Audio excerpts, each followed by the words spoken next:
Hi guys, कैसे हैं आप लोग। I hope you will be doing very very well there. तो चलिए एक बार फिर स्वागत करता हूं मैं आप सभी का अपने YouTube channel become English expert पर। देखिए हमने इससे पहले वाली वीडियो में जो यूज़ सीखा था वो इट का यूज़ सीखा था, और इट के यूज़ को हमने वॉज वर वाले सेंटेंसेस में सीखा था। वॉज वर वाले सेंटेंसेस ये वही सेंटेंसेस हैं जिनमें वर्ब नहीं होती है, और 90% केसेस में हम इट का यूज़ इज एम आर और वॉज वर वाले सेंटेंसेस में ही करते हैं। तो आज का जो हमारा टॉपिक होने जा रहा है वो टॉपिक है हमारा यूज ऑफ देयर, यानी कि देयर का यूज इज एम आर और वॉज वर में। ठीक है, आज हम पढ़ेंगे देयर का यूज इज एम आर और वॉज वर वाले सेंटेंसेस में। पहले हमने पढ़ा था इट का यूज इज एम आर और वॉज वर वाले सेंटेंसेस में। इसी तरीके से आज हम पढ़ेंगे देयर का यूज इज एम आर और वॉज वर वाले सेंटेंसेस में। और 90% क्या 99% जो देयर का यूज होता है वो इज एम आर और वॉज वर वाले सेंटेंसेस में किया जाता है। तो देयर का यूज है क्या। अक्सर आपने देखा होगा लोग देयर का यूज करते हैं, देयर से लोग सेंटेंस बनाते हैं। जो ये देयर वर्ड है ये कई बार सेंटेंस के स्टार्टिंग में आता है, तो वहाँ स्टार्टिंग में ये कैसे आ गया, बहुत से स्टूडेंट्स को बनाना भी नहीं आता, बहुत से स्टूडेंट को ये समझ नहीं आता कि कब देयर का यूज करना चाहिए और कब नहीं करना चाहिए। तो आज की वीडियो में हम इस तरीके के सारे ही कन्फ्यूजन खत्म कर देंगे। जिनको नहीं बनाना आता है वो बनाना सीख जाएंगे, और जिनको कन्फ्यूजन है आज उनके सभी के कन्फ्यूजन भी खत्म हो जाएंगे।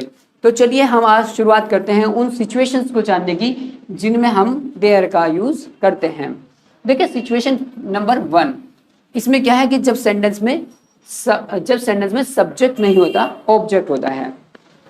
अब यहाँ मैंने कुछ सेंटेंसेस लिखे हैं, और जो सेंटेंसेस लिखे हैं ये सेंटेंसेस आप देख रहे हो इज एम आर और वॉज वर के ही है। नीचे ऊपर से लेकर नीचे तक सारे सेंटेंसेस मैंने इज एम आर और वॉज वर में ही लिखे हैं, क्योंकि हम देयर के यूज को इज एम आर और वॉज वर में पढ़ रहे हैं, इसलिए इज एम आर और वॉज वर के ही सेंटेंसेस हमने लिए हैं।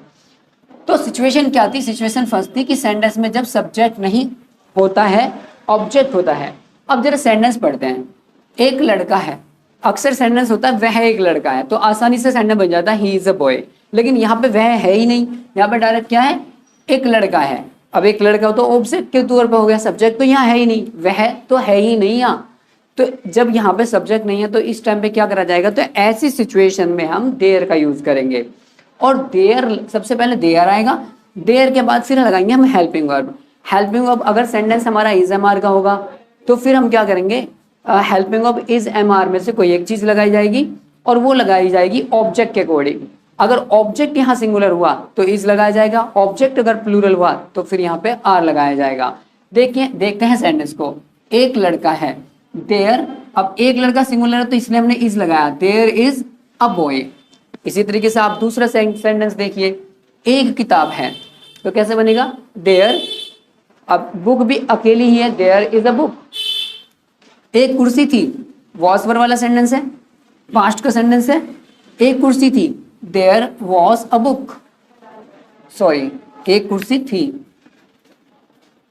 There was a chair.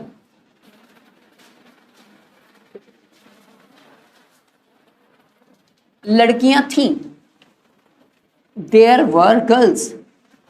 तो इस तरीके से आपको काफी हद तक क्या, बहुत हद तक आपको समझ आ गया होगा कि किस तरीके से हम देयर का यूज करते हैं। तो ये तो सिचुएशन हमारी फर्स्ट थी। अब सिचुएशन नंबर 2 देखिए, जब प्रीपोजिशनल पार्ट सेंटेंस के शुरू में आता है। कब आता है, प्रीपोजिशनल पार्ट। अब सोचने वाली बात ये, प्रीपोजिशनल पार्ट क्या होता है। आपको प्रीपोजिशन के बारे में तो पता ही होगा, और जिनको नहीं पता है उनके लिए मैं बता दूं, प्रीपोजिशन का मतलब होता है जब सेंटेंस में in, on, at, from, by, with, under, above, beneath ये वर्ड्स होते हैं तो इसको हम प्रीपोजिशन कहते हैं। अच्छा, ये तो इंग्लिश के हिसाब से प्रीपोजिशन को समझने वाली बात हो गई। अगर हिंदी के हिसाब से हम प्रीपोजिशन को समझे तो क्या होगा। अब कई बार क्या होता है कि मैं जमीन पर हूँ, खाना टेबल पर है, पंखा हमारे सर के ऊपर है, तो जो चीज़ पर, इन, इस तरीके से होगा, मतलब पर होगा या में होगा, तो वो हमारा हिंदी में प्रीपोजिशनल पार्ट होता है। अब देखिए, जब प्रीपोजिशनल पार्ट सेंटेंस, हिंदी वाले सेंटेंस की बात करें, जब हिंदी वाले वाक्यों के शुरू में ही प्रीपोजिशनल पार्ट होता है। अब देख लो जरा सेंटेंस ध्यान से देखना। मेरे ऑफिस में एक लड़का है।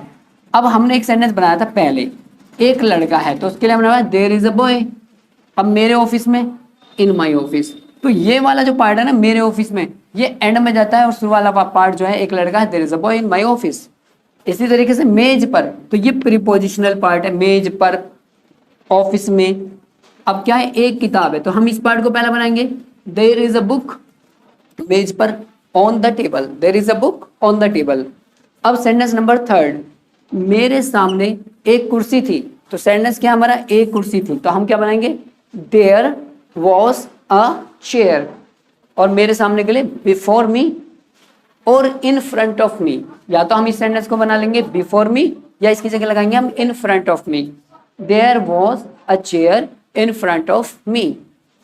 नेक्स्ट, स्कूल में लड़कियां थी।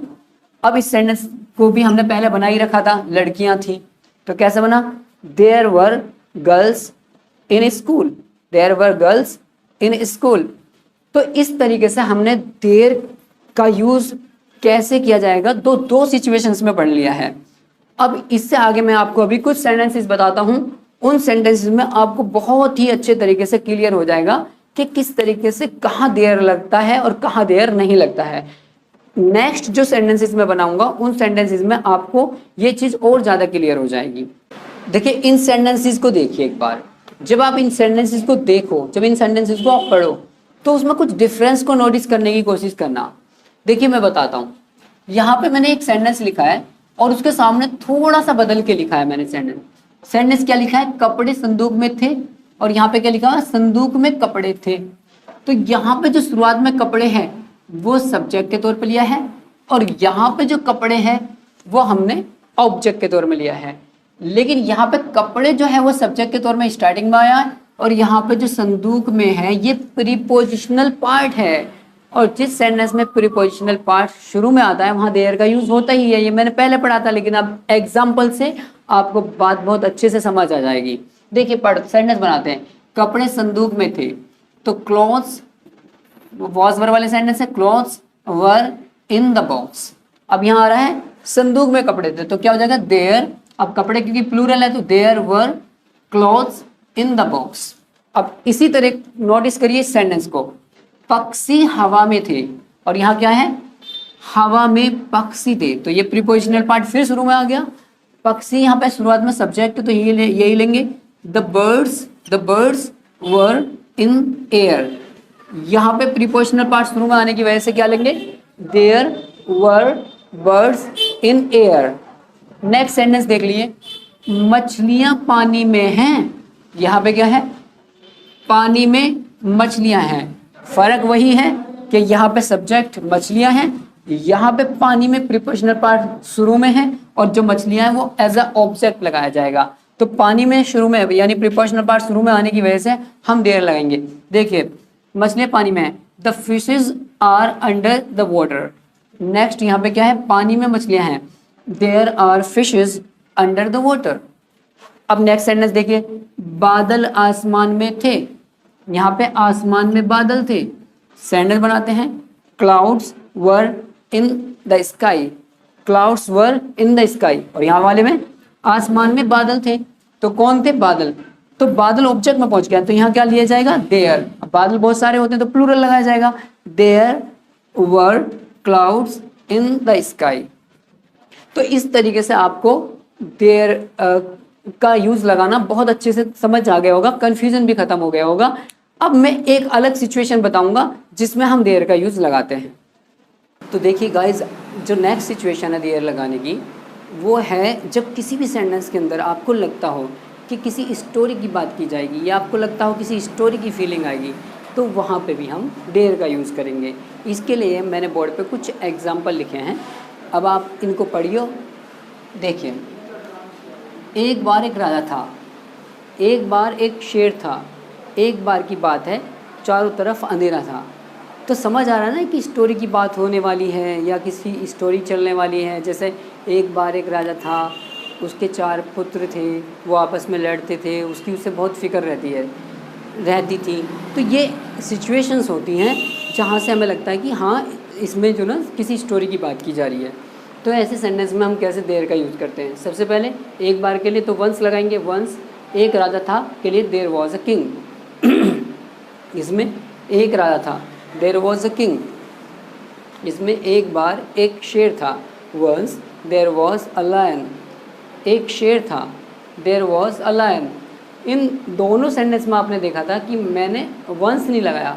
क्यों? क्योंकि खाली यहाँ पे एक राजा था, एक शेर था, तो वंस इसलिए नहीं लगाया क्योंकि यहाँ पे एक बार नहीं था। तो ज़रूरी नहीं होता कि सेंटेंस में एक बार होगा तो ही स्टोरी बन सकती है। ऐसे भी हो सकता है एक शेर था, वो बहुत खूंखार था, उससे जानवर डरते थे, तो ये भी तो स्टोरी की ही फीलिंग है। तो यहाँ पे भी हम देयर का यूज़ लगाएंगे। तो एक बार की बात है, चारों तरफ अंधेरा था। Once there was a dark all around, चारों तरफ अंधेरा था। There was dark all around. तो गाइज़ ये थे हमारे आज के देयर के यूज़। और मुझे यकीन है कि जिन को पहले डाउट था कि देयर का यूज़ कैसे करें, देयर कहाँ लगता है, तो उनका डाउट आज ख़त्म हो गया होगा। और जिनको देयर का यूज़ करना नहीं आता था वो आज देयर का यूज़ करना सीख गए होंगे। तो देखिए गाइस, आज तो बस देयर के यूज़ में इतना ही। फिर जल्दी ही मिलते हैं हम किसी दूसरी वीडियो में। तब तक के लिए take care, good bye, thank you.